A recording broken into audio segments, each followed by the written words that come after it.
Zone Bhogi పర్వదినం సందర్భంగా వేములవాడ రాజరాజేశ్వర స్వామి వారిని రాష్ట్ర మంత్రివర్యులు పొన్నం ప్రభాకర్, విప్ ఆది శ్రీనివాస్ గారితో కలిసి దర్శించుకొని ప్రత్యేక పూజలు నిర్వహించిన ప్రభుత్వ విప్ ధర్మపురి ఎమ్మెల్యే అడ్లూరి లక్ష్మణ్ కుమార్ రాష్ట్ర ప్రజానికానికి భోగి సంక్రాంతి కర్మ శుభాకాంక్షలు తెలియజేస్తున్నామని, భోగి పర్వదినం నాడు మంత్రివర్యులు పొన్నం ప్రభాకర్తో కలిసి విప్ శ్రీనివాస్ గారితో కలిసి వేములవాడ రాజరాజేశ్వర స్వామిని దర్శించుకోవడం చాలా సంతోషంగా ఉందని, వేములవాడ రాజరాజేశ్వర స్వామి, కొండగట్టు ఆంజనేయ స్వామి, ధర్మపురి లక్ష్మీ నరసింహస్వామి, కోటిలింగాల కోటేశ్వర స్వామి వారి పుణ్యక్షేత్రాలను కలుపుతూ టూరిజం కారిడార్ను ఏర్పాటు చేయాలని ఇటీవల ముఖ్యమంత్రి గారిని కలిసి వినతి పత్రాన్ని ఇవ్వడం జరిగిందని ఈ సందర్భంగా మాట్లాడుతూ, తిరుపతి లాగా కూడా అందరికీ ప్రత్యేక దర్శనానికి అవకాశం ఇస్తారు, కానీ టికెట్ లేకుండా సుప్రీంకోర్టు జడ్జి కూడా పోలేడు.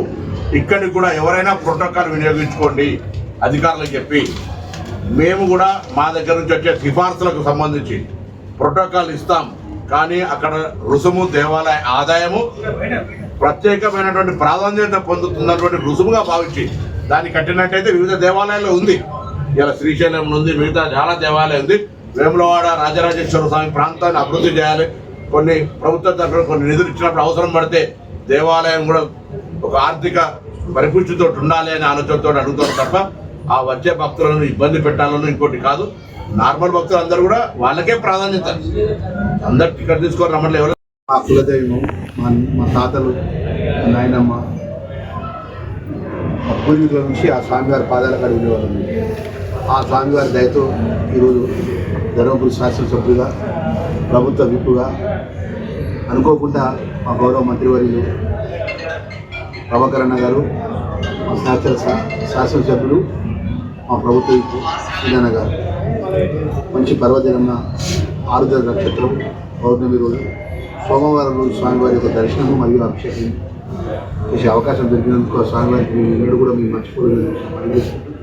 ఈ సందర్భంగా రాష్ట్ర ముఖ్యమంత్రి గారు, టూరిజం మినిస్టర్ గారు రిక్వెస్ట్ చేసింది, హైదరాబాద్లో వచ్చే భక్తులంతా కూడా రాత్రి పడుకొని మార్నింగ్ స్వామివారి దర్శనం చేసుకొని, చాలామంది మా ఫ్రెండ్స్, మా శ్రేయబ్లాస్లో ఇక్కడ స్వామివారి అభిషేకము పాల్గొని కొండగట్టు నుంచి నరసింహ స్వామివారి టూరిజం కారిడార్గా ప్రకటించే విధంగా ప్రత్యేకంగా చొరవ తీసుకోవాలని చెప్పి మంత్రివర్గ గారిని వ్యక్తరిస్తున్నా. గవర్నమెంట్ ఆఫ్ ఇండియా నుంచి టూరిజం కారిడార్కు ప్రత్యేక నిధులు కూడా ఇస్తున్నారు.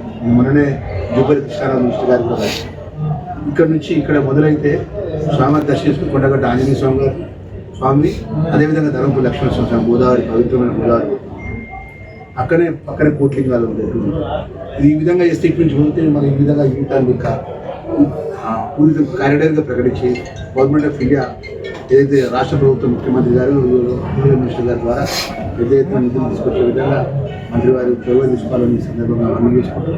ప్రతి ఒక్కరికి భోగి అదేవిధంగా సంక్రాంతి శుభాకాంక్షలు తెలియజేసుకుంటూ అందరికీ నమస్కారం. తత్పురుషాయ విద్మహే వక్రతుండాయ ధీమహి ప్రచోదయాత్. దివ్య మంత్ర పుష్పం సమర్పయామి. నమస్కారాణి సమర్పయామి.